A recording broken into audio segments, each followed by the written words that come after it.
મોરબીના જેતપર ગામેથી ગઈકાલે જે દ્રશ્યો સામે આવ્યા એમણે સૌને હચમચાવી દીધા છે।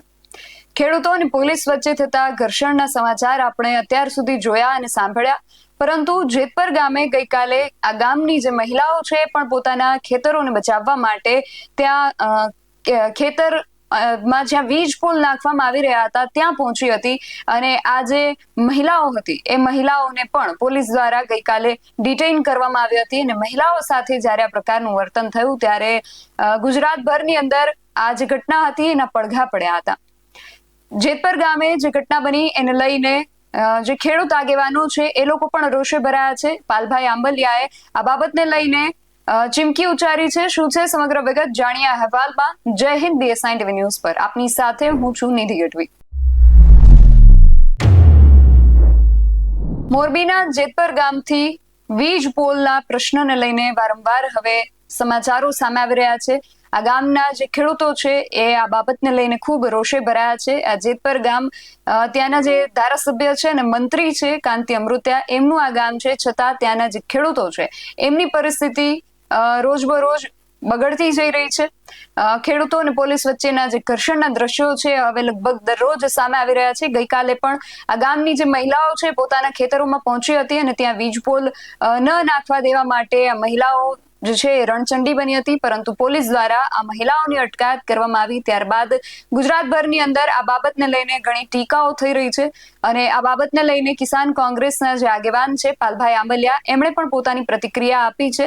પાલભાઈ આંબલિયાને સાંભળીએ તેઓ આ વિષયને લઈને શું કહી રહ્યા છે। ખૂબ જ દુઃખ સાથે કહેવું પડે કે ગઈકાલે ડીવાયએસપી,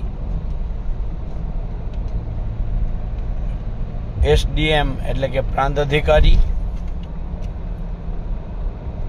લગભગ 4 કે 5 PI, 15-20 PSI અને 2000 ખેડૂતોની હાજરીમાં મોરબી જિલ્લાના જેતપર ગામે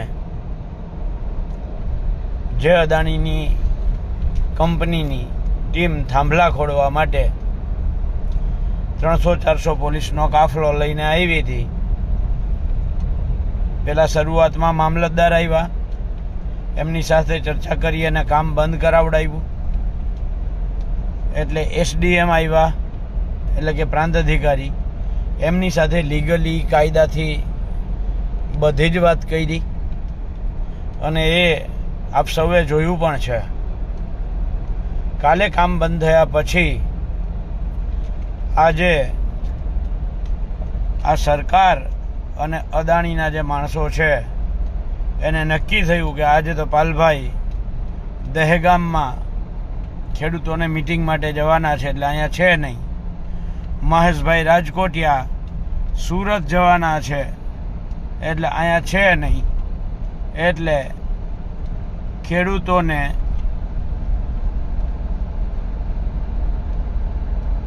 જે તાકાત અને બળ મળવું જોઈએ એ આજે એમની હારે નથી। એટલે આજે ફરીથી અત્યારે મને સમાચાર મળ્યા એ મુજબ કામ કરવા આવ્યા છે અને જેતપર ગામની જે એકતા છે એને સેલ્યુટ કરવી પડે। જેતપર ગામના લોકોએ એકઠા થઈ અને એનો વિરોધ કર્યો તો બસો ભરી અને એ લોકોને ડિટેન કરીને લઈ ગયા એવા મને અત્યારે સમાચાર મારે નેહુલભાઈ અમૃતિયારે વાત થઈ, એમણે કહ્યું પાલભાઈ આવું થયું છે। એ લોકો હવે આગળની રણનીતિ, આગળની લડાઈ એની રીતે ત્યાં આયોજન કરે જ છે। પણ પહેલો પ્રશ્ન એ છે કે સરકાર કંપનીઓ માટે થઈ અને ખેડૂતોને આટલા હેરાન શા માટે કરે છે? ગુજરાતના ખેડૂતોને હું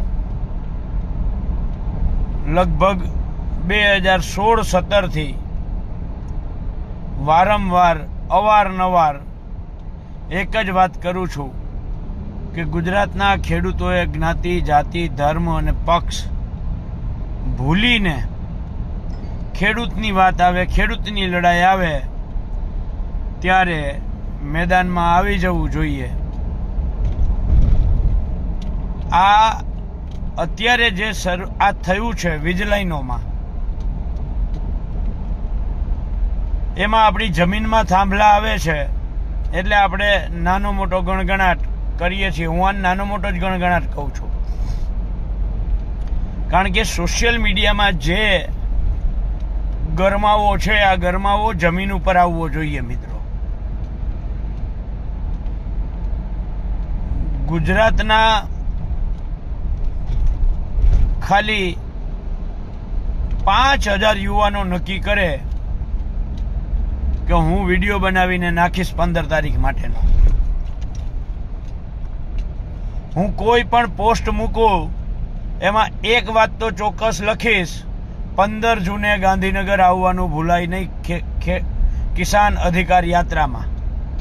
15 જૂને કિસાન અધિકાર યાત્રામાં ગાંધીનગર આવવાનું ભૂલાય નહીં. આવી કોઈ પણ તમે ખેડૂતને લગતા જે પોસ્ટરો બનાવો છો, હોર્ડિંગ બનાવો છો, વિડીયો બનાવો છો, એમાં આપણી આ ટેગલાઈન થઈ જવી જોઈએ, 15 જૂન ગાંધીનગર કિસાન અધિકાર યાત્રા. અને આહવાન કરવાનું ચાલુ કરો ગુજરાતના ખેડૂતોને. ક્યાં સુધી આપણે સહન કરતા રહીશું? ગઈકાલે મેં હાલત જોઈ છે, બપોરના 11:30 થી લઈ અને સાંજના 4:30 સુધી ધોમધકતા તાપમાં 5 વર્ષના આપણા ખેડૂતના દીકરા, 7 વર્ષનો ખેડૂતનો દીકરો અને ઢીંગલિયું 5, 7, 10, 12 વર્ષની દીકરીઓ, 75, 80 વર્ષના વૃદ્ધ વ્યક્તિ. ગઈકાલે અમે બધા જ બપોરે 11:30 થી લઈ અને 3:30, 4 વાગ્યા સુધી જેતપરના આજે જે ગામની અંદર ખેડૂતોને અટકાયત કરી છે એ જ ખેતરમાં અમે કાલે હતા. ગઈકાલે ડીવાયએસપી હતા, 5 પીઆઈ, 4 કે 5 પીઆઈ હતા અને 10-15 પીએસઆઈ અને બાકી 200-250 પોલીસનો કાફલો. પણ તેમ છતાંય કોઈની હિંમત નહોતી કે એક ખેડૂતનું કોઈ બાવડું પકડી લે. કાયદાથી વાત કરી. એસડીએમનું મારી સાથે ચર્ચામાં એમના હાવભાવ, આરોહ અવરોહ તમે ચેક કરજો. એસડીએમ અંદરથી મૂંઝાયેલો હતો કે હું આ ખેડૂતોને અન્યાય કરું છું. એના ચહેરા ઉપર દેખાતું હતું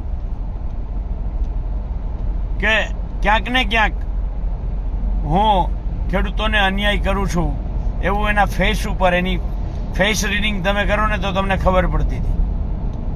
એટલે એ સ્વીકારતા હતા કે પરિપત્ર ક્યારેય કાયદાથી મોટો ના હોય અને આપણે માગીએ છીએ શું? કાયદા મુજબ માર્કેટ ભાવનું 4 ગણું વળતર આપો. સરકાર ક્યાંક ને ક્યાંક આ વીજ કંપનીઓને ફાયદો કરાવવા માંગે છે, એના માટે સરકાર કામ કરે છે અને એટલે જ ખેડૂતોને ડિટેન કરીને ઉપાડી જાઓ અને થાંભલો ઉભો કરી દો. મિત્રો, આ લડાઈ જેતપરની નથી. જેતપર માત્ર સિમ્બોલ છે. આ લડાઈ ગુજરાતના ખેડૂતોની છે. ક્યાં સુધી આપણે સહન કરતા રહીશું? અને હા, મોરબી જિલ્લો છે ને, અને ભૂતકાળમાં પણ સરકાર સામેની લડાઈની આગેવાની લીધી હતી. મને યાદ છે નવનિર્માણ આંદોલન, લખધીરસિંહજી, જો હું કોલેજનું નામ ભૂલતો ના હોઉં તો લખધીરસિંહજી એન્જિનિયરિંગ કોલેજ, અને એની શરૂઆત, નવનિર્માણ આંદોલનની શરૂઆત મોરબીથી થઈ હતી. અને આજે આ ખેડૂતોની લડાઈની શરૂઆત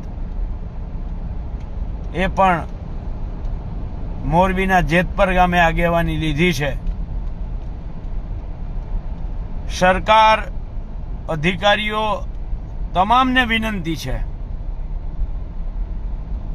કે તમે એસઓપી ન બનાવો ત્યાં સુધી કંપનીઓને ના પાડી દો કે કામ કરવાનું નથી. જો ચૂંટણી આવતી હતી તો તમે કેમ કામ બંધ કરી દીધું હતું? ચૂંટણીઓ હતી સ્થાનિક સ્વરાજ્યની, તો તમે કામ બંધ કરી દીધું હતું. એવું માની લ્યો અત્યારે સ્થાનિક સ્વરાજ્યની ચૂંટણી છે અને કામ બંધ કરી દો.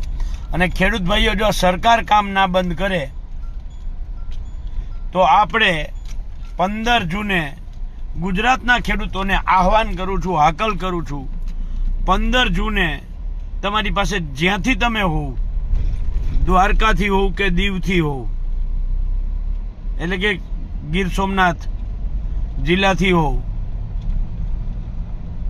અરવલ્લીથી હોવ, સાબરકાંઠા, બનાસકાંઠા, વાવ, થરાદથી હોવ, આ બાજુ કચ્છ, મોરબી, માળિયાથી હોવ કે ધ્રોલ, ટંકારાથી હોવ કે જોડિયાથી હોવ, એવી જ રીતે નવસારી, વાપી, વલસાડ, તાપી, છોટાઉદેપુર, અરવલ્લી, દાહોદ, ગોધરા, ચારેય બાજુથી ટ્રેક્ટર લઈને નીકળો.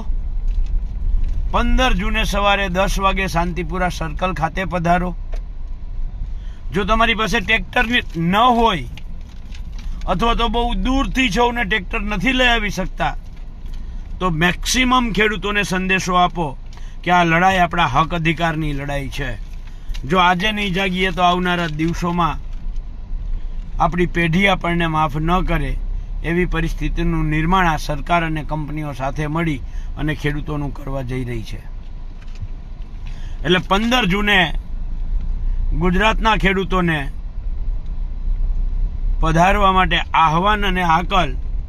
અને જેતપર ગામના ખેડૂતોની જે અત્યારે અટક કરી છે, તો જે ખેડૂતો અત્યારે ત્યાં છે અને જેતપરની આસપાસના ગામોના ખેડૂતોને વિનંતી કરું છું કે ત્યાં માની લો કે મને નથી ખબર કોને કોને અટક કરી છે ને કોની નથી કરી ને કોણ રહી ગયું છે, બરાબર, પણ જે આપણા આગેવાનો વાહે વૈધા છે એ જે કંઈ રણનીતિ તૈયાર કરે એ રણનીતિમાં સાથ સહકાર આપવા માટે જેતપરની આસપાસના ગામોના ખેડૂત ભાઈઓ તાત્કાલિક એમનો સંપર્ક કરી અને જેતપર પહોંચો એવી અપેક્ષા સાથે. જય જવાન, જય કિસાન.